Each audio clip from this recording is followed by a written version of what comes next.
Thanks so much for making our tails wag by watching this guest interview from Arden Moore's Four-Legged Life. Pause up, pet pals. Welcome to Arden Moore's Four-Legged Life show. I'm your host, Arden Moore. Today, we will learn how to tap into your indoor cat's inner hunter with tips from renowned veterinarian and inventor, Dr. Liz Bales. And later in the show, grab your remote and usher your canine pal to the couch. It's time to learn about dog TV from our guest, Becky LaBeach. First up, let's give pause and applause to one of my favorite veterinarians, Dr. Liz Bales. Yes, she is the inventor of Doc and Phoebe Hunting Snacker. It's a cat toy designed to truly work your kitty's brains and enrich their lives. And I'm just jazzed to have you on the show, Dr. Liz, my radio show. Woohoo! What do you think? Wow. Wait, radio and YouTube, right? Yes, that's right. Right. You're getting a little extra fancy on me over here. I know, as my cat in the background is, that's Casey, giving a bath. He's trying to tell me something. Do I have something on my face? He won't say. It's a cat. He's a cat. Okay. So let's just dive right in. I mean, you have a lot of credentials. I mean, she's on the advisory board for, this is the longest named association in the world, the American Association of Feline Practitioners, Cat Friendly Practice. Whew! Go to catvets.com after the show. You'll see what I'm talking about. She's also on the advisory board for Fear-Free Pets, which is a game-changing program designed to reduce fear, anxiety, and stress in cats and dogs. She's a major catvocate. Can I say that word, catvocate? I trademarked it. Mm-hmm. You did? Okay, cool. By the way, I trademarked it. You had to do it. You dig the cats, and you dig bringing out the best in cats. Yeah. So let's just dive right in. CAT, they're not DOGs, are they? Yeah, and so people, every creature, it's hard to see outside yourself, right? Right. Like, this is how I do things, so this must be how everyone does things. And that ain't working in my book. we're having a little hard time with that right now. But what humans and dogs are more similar in how we do things and see the world. I often get asked the question, who's smarter, dogs or cats? Oh, and a dog is smarter for a dog. And a cat is smarter for a cat. Dogs tend to please people more. So we're like, anyone who makes me happy and does what I say must be really smart, right? But cats are just amazing at being cats. Yes. I say this all the time, Arden. Have you ever had the experience where you go to get a cup of orange juice and you just grab it and drink it, only it was milk? Okay. Or in somebody else's house, definitely not mine. You think you're getting a Diet Coke and it's a rum and Coke, and you're like, woo! But there's nothing wrong with that orange juice. There's nothing wrong with that rum and Coke. You were just expecting something else. Good analogy. Yes, good analogy. And That's so good. what we haven't done a good job with is explaining what is a cat. What should you expect for a cat? What's normal and natural for a cat? And then when you understand that, all of this behavior of like, cats are mysterious, cats are resentful, all these myths that we're trying to work on, they go away and everything else makes sense. I like it. I mean, years ago, I wrote a couple of books for cats and for dogs, and I described dogs. You're the veterinarian. I said dogs put the D in drool, the O in obey, the G in goofy, and the S in seconds, please. But cats put the C in candid, the A in attitude, the T in tenacious, and the S in so what? And I want to tell you why. Okay, good. That's why I'm asking. You got the Vanna White initials after your name. Here's why. And this makes it so much more simple. So humans are a collaborative species. We are a pack animal. So, whether it's working for you or not, we need each other to survive. Little reminder, everyone. Just a little plug out there for kindness. We need each other to survive. We just do as humans. I agree. Dogs are the same. Dogs are a pack animal. So they need each other to survive, or they would need their human, right? Like when your dog's in trouble, Oh They're yeah, like, Kona, wake up, Kona. yeah. Yeah. they will look to you for help and support. So it makes sense that they would obey, because when they sit and please you or do a trick and please you, that's good for them. That keeps them safe, keeps them fed, keeps them protected. Okay. Cats are really different. Cats are the only obligate carnivore that's a solitary hunter that lives with humans. Wow.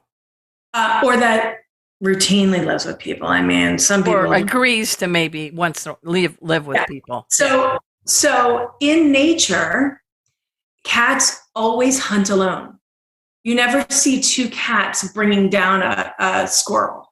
I have, unfortunately, as a veterinarian, I have been to care for sheep that were attacked by packs of dogs. Ooh. And until you see the carnage, and I love dogs, but it's their behavior. One gets the front, one gets the back, and then they run it down, and then they go for the guts. Okay. It's very coordinated, right? Like they didn't have to go to school for that.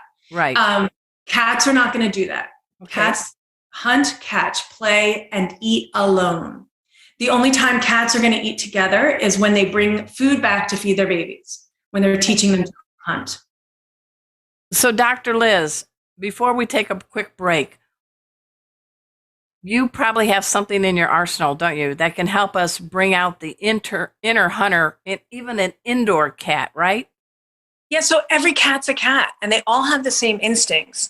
And the number one thing that cats do with their time, yes, is hunt. One cat in one day by themselves has to hunt, catch, play with, kill, and eat between 8 and 12 mice every single day just to stay alive outdoors. So they've got this incredible, nature gives them this incredible drive. Can you imagine if you had to like shop for, cook, and then eat 8 to 12 times every single day? No, I don't think my body would blob over this whole screen if I did that.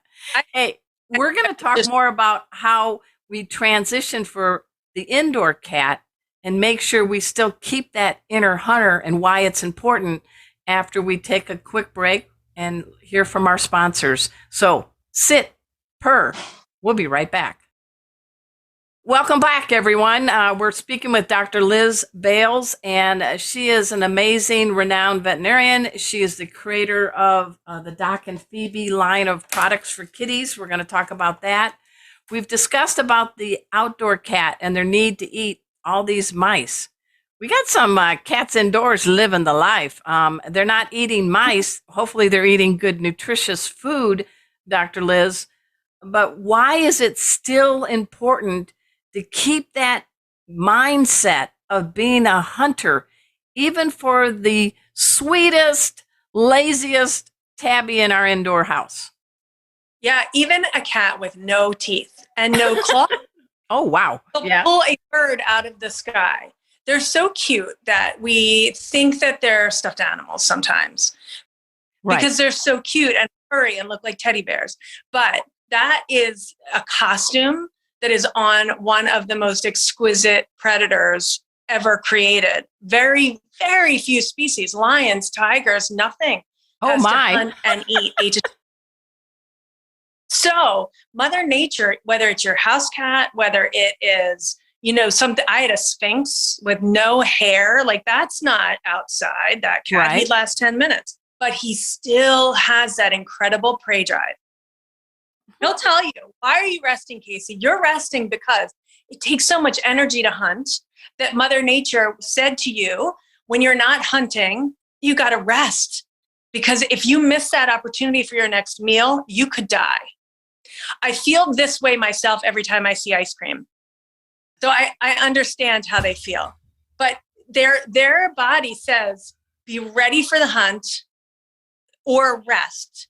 So when we bring them inside and we take away any ability for them to hunt, they're like, oh, I guess it's just resting then. Oh, and then that's not good.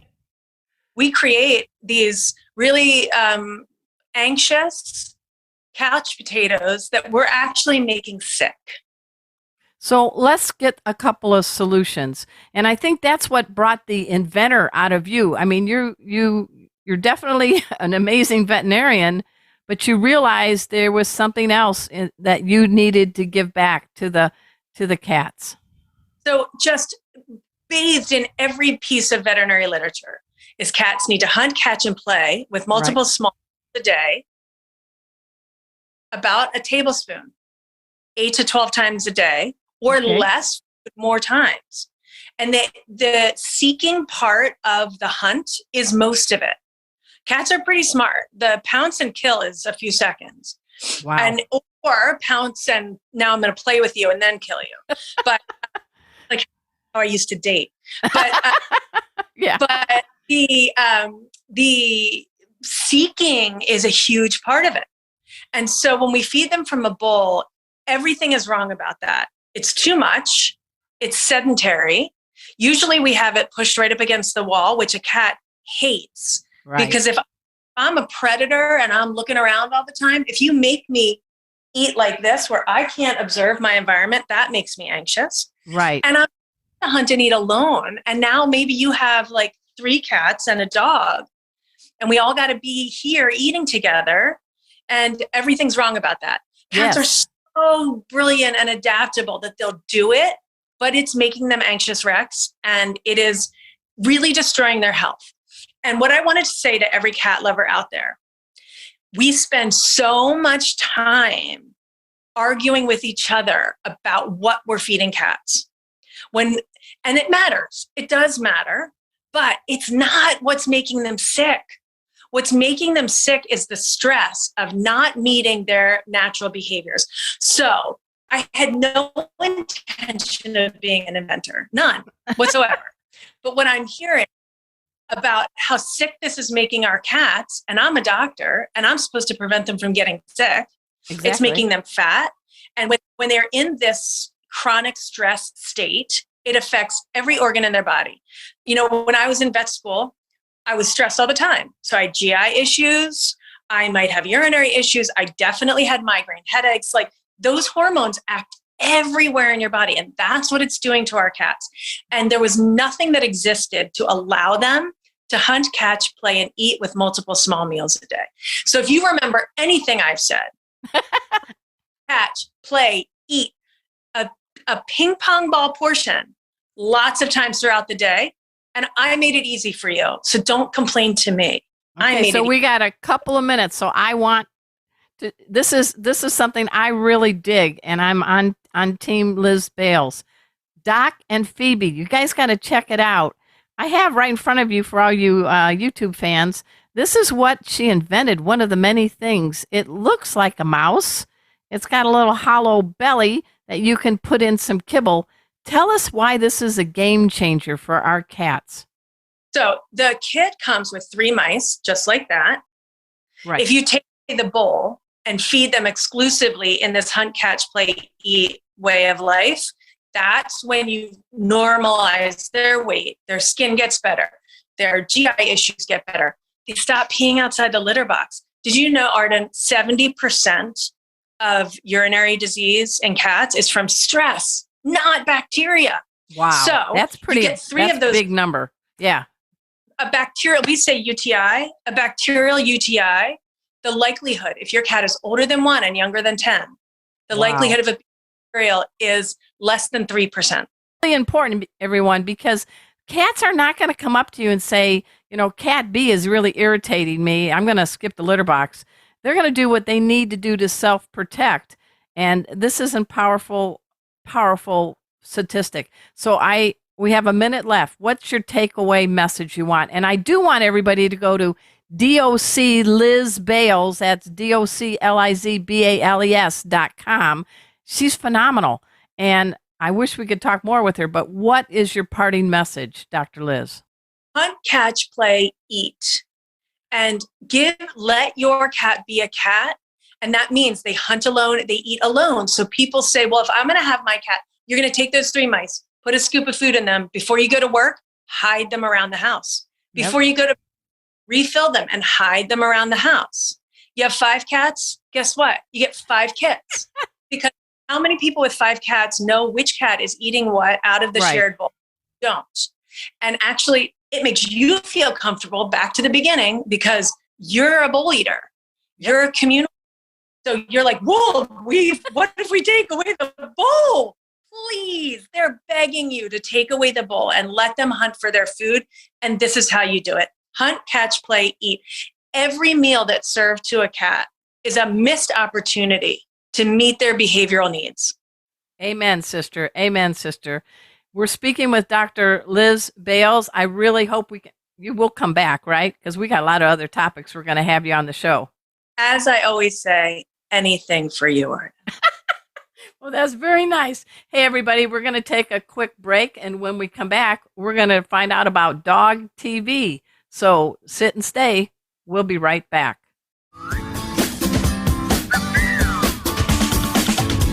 Thanks so much for making our tails wag by watching this guest interview from Arden Moore's Four-Legged Life. Four-Legged Life. Make sure to subscribe so you're up to date with all of our Four-Legged Life content.